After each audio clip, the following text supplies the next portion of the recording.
Second Saturday సెలవు ఎందుకు?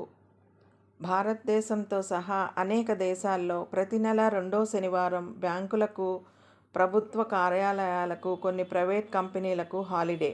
అయితే ఈ రెండో శనివారమే సెలవు ఎందుకు ఉంటుందన్న సందేహం మీలో చాలామందికి వచ్చే ఉంటుంది.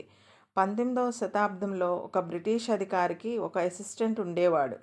అతను సెలవుల్లో మాత్రమే తన వృద్ధ తల్లిదండ్రులను కలిసేందుకు స్వగ్రామానికి వెళ్ళేవాడు.